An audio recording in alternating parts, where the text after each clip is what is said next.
I just have one question. When Cap needed help, if I'd asked you, would you have come?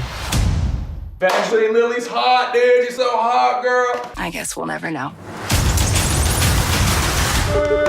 We just got back from seeing Ant-Man and the Wasp. This is definitely one of the most inconsequential Marvel movies ever made. There's nothing that's terrible about this movie, but nothing that's great either, besides Evangeline Lilly.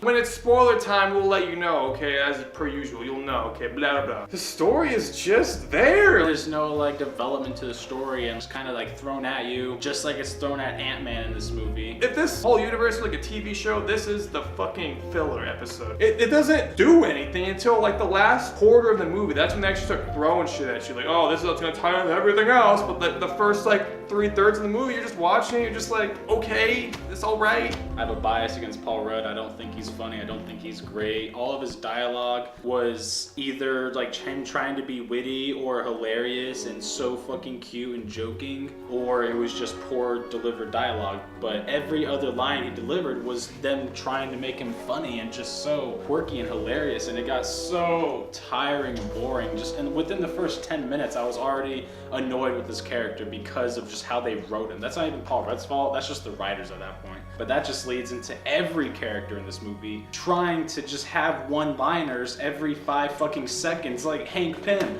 Evangeline Lilly, the Mexican dude, Michael Pena, even the bad guys, even the fucking villains of the movie. Walton Goggins, love the guy, but fuck me, he's trying to be funny too. Everyone has to be funny in these family-friendly Marvel Studio pieces of shit. Fuck. You literally can't take anything seriously in this movie because the movie doesn't take itself seriously. It's the same problem we have in Infinity War, okay? Throwing it back. The movie just has so many jokes that it just loses the weight, the tension of what's trying to happen here. The first Ant-Man was funnier than this movie. Like, Paul Rudd's character in this one feels like a caricature of himself in the first Ant-Man, if that makes sense. Like, it's like everything's overdone. The jokes landed like maybe 5% of the time. The other 95 were either awkward or just not funny at all. The two Ant-Man and Wasp, they had their little love thing in the first movie, and then they brought it back.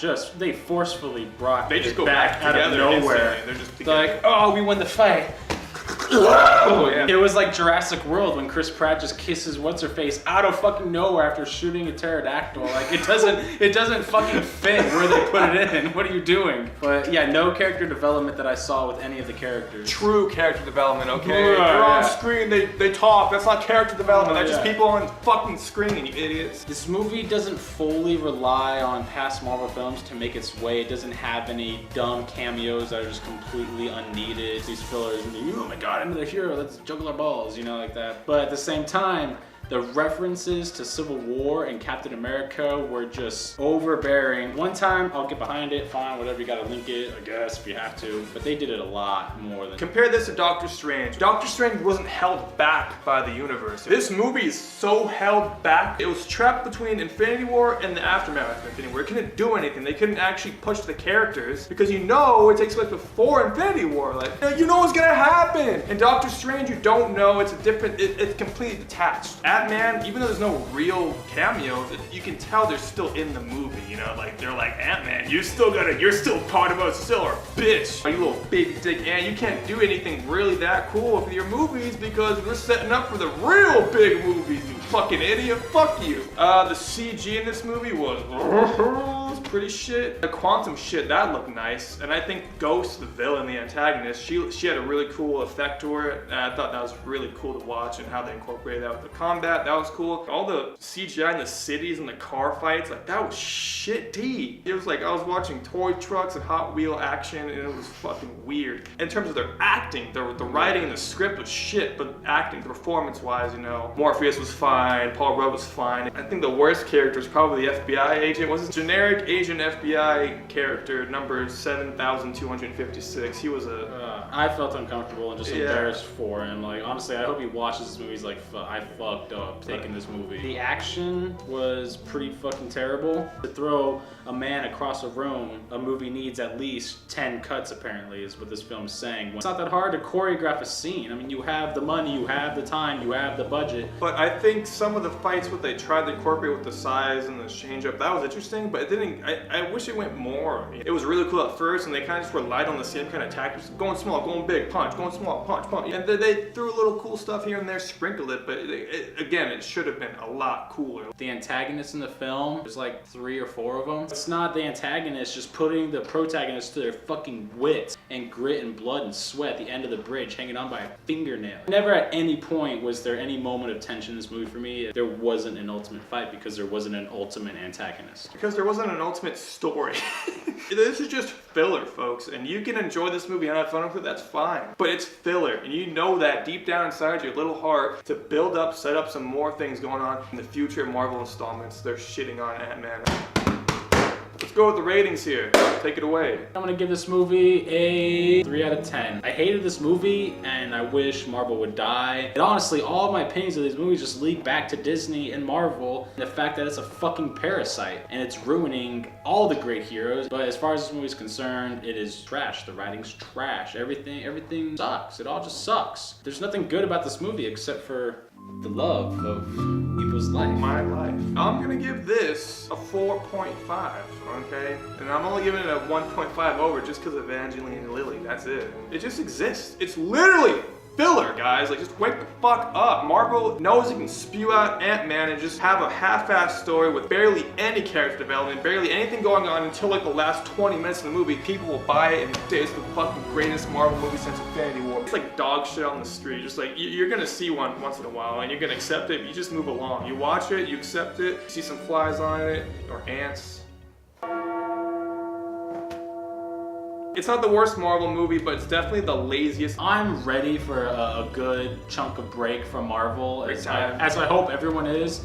And I'm also ready for another company to shit on my face. Scream. Yeah, Marvel shits are getting dry. I need some nice steamy new diarrhea from Sony to just get on my face. Cause it's getting crusty, guys. I've been dealing with Marvel shit for a while. I need some crust. I need some new gooey Sony. Talk real quick, some spoilery shit, I guess. There's not that much because the movie doesn't have that much to say except the very last 20 minutes. Let's talk about Michelle Pfeiffer's character. How they don't explain shit. You had 30 years in that fucking hellhole of the quantum realms to figure out what the fuck's happening. The line was, it's like evolution. I can't explain it. If you can control the bodies of fucking people, can't figure out what the fuck's happening. She can access brains, implant memories, take control of bodies, fix a quantum problem in someone's body. And speaking of, let's go back to Ghost. You know, the reason why I didn't like her at the end because her arc is just half-assed. She's interesting. I actually liked her character and how she wasn't an actual typical villain. She was just someone just doing her own shit. But the way it's solved is so lazy. Michelle Pfeiffer just shows up as fucking Jesus Christ reincarnated, just touches her and she's healed. And Lawrence Fishburne just in the back just jerking off. He's like, wow, my life's work. The end credit scene, you know, Ant-Man's stuck in the quantum realm. I can't believe they killed the girl. But what that says is that all the Thanos shit in Infinity War was happening before that end credit scene, and they just didn't do anything about it. They didn't hear about it. There's just nothing going on. Like, there should have been wide panic and screaming heard from the rooftops in that end credit scene. Like,